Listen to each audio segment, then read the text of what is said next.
Assalamualaikum dan salam perpaduan. Saya Lydia Yusrina Abdul Ilyas bersama anda dalam Berita Pagi Sarawak edisi Selasa 3 Januari. Projek pemasangan lampu jalan sehingga persimpangan keluar jambatan Samarahan, Kampung Tambeh siap dilaksana.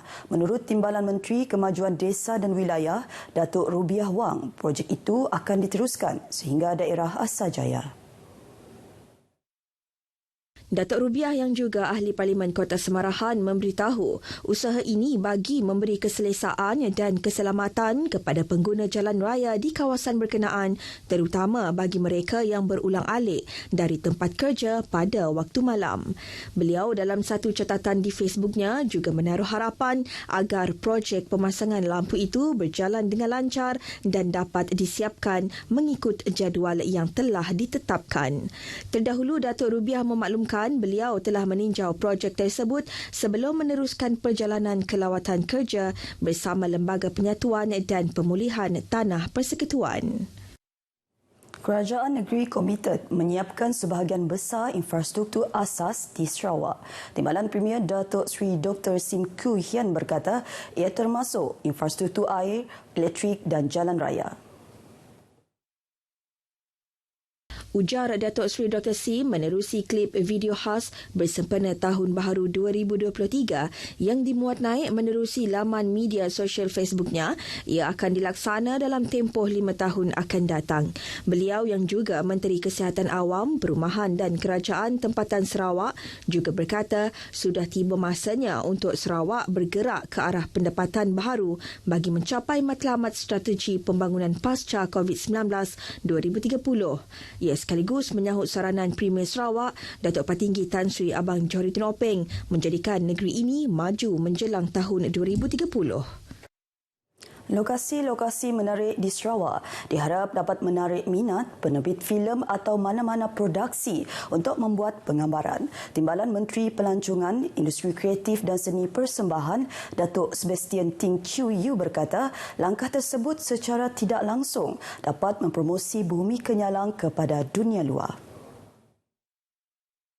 Ujar Datuk Sebastian, selain lokasi menarik, Sarawak juga kaya dengan keindahan semula jadi yang boleh ditonjolkan serta kepelbagaian budaya dan etnik negeri ini. Beliau yakin dengan ciri-ciri yang terdapat di Sarawak ini, ia boleh menjadi lokasi untuk penggambaran filem, drama atau dokumentari. And personally, I believe, yes, we have a lot to offer in Sarawak, especially Miri and Sarawak. And we have Mulu Cave, we have Nia Cave, we have the beach. Yes, we have potentially so many areas that producers and directors can come in and have a look. And we are confident that they will select one very good areas for their movie. Beliau berkata demikian kepada pemberita selepas tayangan sulung filem Little Sunshine di Miri. Dalam perkembangan berkaitan, Miri juga katanya berpotensi menjadi lokasi penggambaran buat produksi filem untuk diterokai. So when people come to Sarawak or Miri, they feel very at home. So I think these two things we should really focus and push it to the world. And besides that, I think the Sarawak government is very friendly in a way. As a YB Dato' always say, please come and film it in Sarawak or in Miri. I think these are a few reasons I'm very confident. Sementara itu, pelakon kanak-kanak Louis Lau Heng Kai, 10 tahun dari Miri, amat bertuah kerana terpilih daripada 300 kanak-kanak yang terlibat dalam uji bakat bagi filem berkenaan. Memang saya sebagai seorang ibu, saya berasa sangat bangga dan berbesar hatilah kerana anak saya dapat mempunyai peluang ini untuk timbul di dalam tayangan video inilah. Ini adalah satu peluang yang susah untuk didapati. Selain Louis, 2 lagi pelakon utama turut membintangi filem tempatan berkenaan iaitu Beauty Teo dan Tommy Kwan. Pemimpin dan jawatan kuasa rumah ibadat agama lain selain Islam di kawasan Dewan Undangan Negeri Dun Samalaju diseru untuk memohon dan memanfaatkan peruntukan RM100 juta yang diumumkan untuk unit hak ehwal agama-agama lain UNIFO bagi tahun ini. Menurut Timbalan Menteri Infrastruktur dan Pembangunan Pelabuhan Datuk Manjang Renggi yang juga Adun Samalaju mengharapkan pihak berkepentingan memanfaatkan peruntukan itu bagi membina membina atau membaik pulih rumah-rumah ibadat mereka.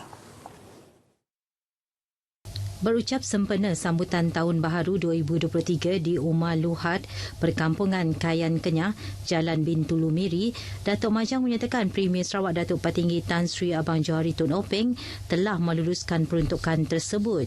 Justru beliau berharap agar jawatan kuasa rumah ibadat berkenaan memohon peruntukan itu melalui Pusat Khidmat Dun Sama Laju bagi mendapatkan borang permohonan. Ia diberi terus sebagai jawatan kuasa gereja, lalu gereja atau ke chapel kita kebintanya mesti bisi akaun Kediri. Mesti bisi akaun Kediri. Yang ngai jadi kena akaun JKK Rumah Panjai. Tau yang ngai jadi kena akaun Persatuan. Tau yang ngai jadi kena akaun Gereja Bukai. Yang mesti akaun gereja je empu, lalu yang megak bisi kertas kerja ke sekurang-kurangnya bisi kertas kerja ke megak miat deh. Jadi awak kita bawa kuasaan N70 Semelaju tu sama oleh bisi ungkup bawa ke 100 juta yang sudah diungkup ke perintah. Dia kena ngadu nyuruh ngagak baru gereja atau ke chapel deh. Selain daripada itu, beliau menyeru ketua-ketua kaum agar melihat keperluan infrastruktur di penempatan masing-masing yang perlu ditambah baik agar dapat diberi perhatian oleh kerajaan. Ini ujarnya termasuk keperluan penyambungan bekalan elektrik bagi rumah-rumah baharu yang belum dapat dilaksanakan. Tang ini bagi rakyat kita ke bedau dadu, bedau sambung api. Jadi kita ada pinta awak kita oleh berhubung beranau ke pusat hemat aku dia laban nyangka bahawa ujung bulan 1 tu aku ngau pusat hemat aku, ngau sekretari aku bisi beranau, ngau ofis menteri utility.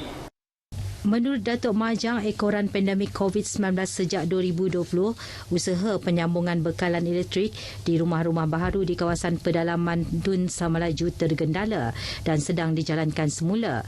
Beliau berharap kerja-kerja penyambungan bekalan elektrik tersebut dapat disanakan selewat-lewatnya tahun ini. Pada majlis tersebut, Datuk Majang turut merasmikan beberapa projek pembangunan yang dilaksanakan di Umar Luhat yang berkaitan dengan penggantian atap rumah panjang dan naik taraf kawasan rumah panjang dan pembinaan sistem peparitan. Datuk Majang turut melakukan tinjauan ke rumah padang bagi melihat keperluan naik taraf jalan masuk ke rumah panjang tersebut.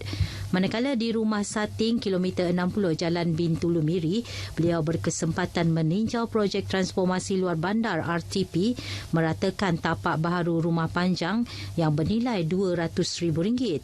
Projek tersebut masih berjalan untuk menyediakan tapak pembinaan baharu rumah panjang bagi menampung pertambahan penduduk rumah Sating yang semakin meningkat. Bank Darah Hospital Miri capai sasaran setakat 30 November tahun lalu dengan 9,000 pen darah. Pengarah Hospital Miri, Dr. Jack Wong Siu Yu berkata pencapaian itu adalah membanggakan meskipun awal tahun lepas masih berdepan dengan pandemik COVID-19. Dedah Dr. Jack, sepanjang tempoh itu sebanyak 116 program derma darah telah dilaksanakan di Bulan Sabit Merah Malaysia Cawangan Miri. Beliau berkata demikian bersempena program derma darah Anjuran Persatuan Wartawan Utara Sarawak NSJA bersama Sunrise 5.0 di Miri. Tambahnya, menderma darah bukan sahaja meningkatkan kesihatan kardiovaskular dan menurunkan tekanan darah, malah membantu pesakit yang memerlukan. Bagi tahun ini, katanya, pihaknya menyasar untuk mengumpul 9,000 pen darah dan mencapai sekurang-kurangnya 126 program derma darah. Meskipun sasaran tersebut tinggi, namun beliau percaya kerjasama dalam kalangan semua warga Miri akan dapat mencapainya. Pemantauan banjir giat dilaksanakan di kawasan berisiko banjir di Miri. Menurut Lieutenant Pertahanan Awam Angkatan Pertahanan Awam Daerah Miri, Mirwan Shah Masri, pemantauan dilaksanakan melibatkan kawasan Marudi, Telan Usan, Bekenu dan Subis. Mirwan memaklumkan pemantauan yang dilakukan ke kawasan berisiko dinaiki air berikutan laporan Jabatan Meteorologi Malaysia menjangkakan monsun timur laut atau tengkujuh di Malaysia berlaku mulai 7 November 2022 sehingga Mac tahun ini. Justeru, pegawai, anggota dan pasukan sukarela telah dikerah dan ditugaskan di lokasi berisiko banjir sejak semalam.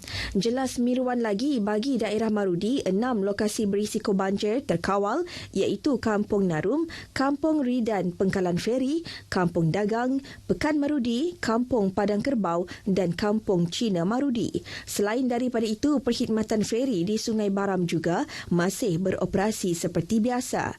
Mirwan dalam pada itu menasihati penduduk khususnya yang tinggal berhampiran sungai atau kawasan rendah supaya sentiasa peka dan berjaga-jaga serta menghubungi pihak berkuasa untuk sebarang bantuan. Kes COVID-19 di Sarawak menunjukkan penurunan berbanding minggu lepas dengan 330 kes positif COVID-19 baru dilaporkan bagi minggu ke-52.